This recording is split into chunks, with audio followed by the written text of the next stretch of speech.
welcome to Dr. G, Medical Examiner. The case today is of a 18-year-old girl. She's from Nigeria, and she's only been in the country for about a year. She immigrated here with her family. For Eugenie Ademola, life in St. Cloud, Florida is off to a promising start. She is making friends on the local soccer team and plans to begin college in the fall. She's loving life in the United States. She's on a soccer team. She's got a job over the summer working as a store clerk. And then all of a sudden, she gets what they think is a flu. And for about 4 days, she's not feeling well, thinking it's going to pass. Instead, it only gets worse. Eugenie starts to experience chest pain and begins vomiting. Her mother is worried and insists that she see a doctor. She goes to one of those walk-in clinics, and they give her anti-nausea medicine. Her younger brother Louis goes to check on her and is met with a terrifying sight. The brother walks in to see how she's feeling, and he finds her collapsed on the floor. Eugenie is barely conscious. Her eyes are rolling to the back of her head, and she's gasping for breath. The mom went in there to help her and noticed she had vomited up some kind of blackish material. It really looks almost bloody. This show uses actors and the autopsies are not real. When I look into her oral cavity and inside her nose, she does have some blackish fluid that looks like it's a little bit of blood. Oh, well, I gotta move on to something else now. Because I really don't think the answer's in the brain. And at first glance, she is taken aback. Oh my gosh, it's not looking good. What really strikes me is that she's got a lot of enlarged lymph nodes. Some Lymph nodes infection. but lo and behold, she's not bleeding at all in her GI tract. She has no blood in her stomach and no evidence of any kind of irritation or ulcer to her GI tract. Dr. G then moves on to the liver and spleen.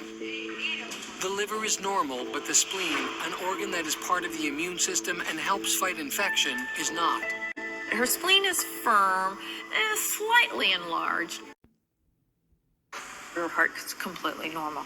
Her lungs looked really bad. She has a lot of hemorrhage and a lot of fluid in the lungs. 2 days after the autopsy, the lab work is delivered to the morgue. The first thing I'm going to look for is those microscopics of her lymph nodes.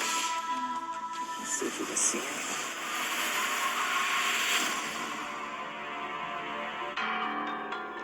I look at the lymph nodes, and there's no evidence of a lymphoma.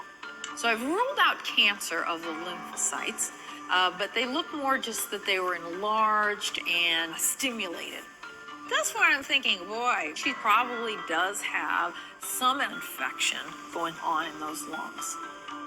Dr. G immediately checks the culture. It's staph infection. Eugenie is playing soccer and working to save for college. She's feeling good. There's nothing bothering her. And then all of a sudden, she's not feeling well. She's really starting to feel bad. Eugenie takes over-the-counter cold medication, but it doesn't help. Then, fate delivers a brutal blow. For whatever reason, she gets exposed to a staph aureus, a bacteria. That bacteria starts taking hold. Staph bacteria are everywhere and are not usually life-threatening, especially for an athletic teenage girl. Within days, the bacteria latch onto her lungs, causing a fatal infection. When that bacteria starts taking hold in her lungs is when she really starts getting sick. Her body defenses can't keep that bacteria in check, and once it starts growing, producing that toxin in her lungs, it's taking over. She has a rapid downhill course, more difficulty breathing because she's getting more and more necrosis or death to some of the tissue, more hemorrhage in her lungs. She's probably coughing up some of this blood, swallowing it, and vomiting it, which is making her feel even worse.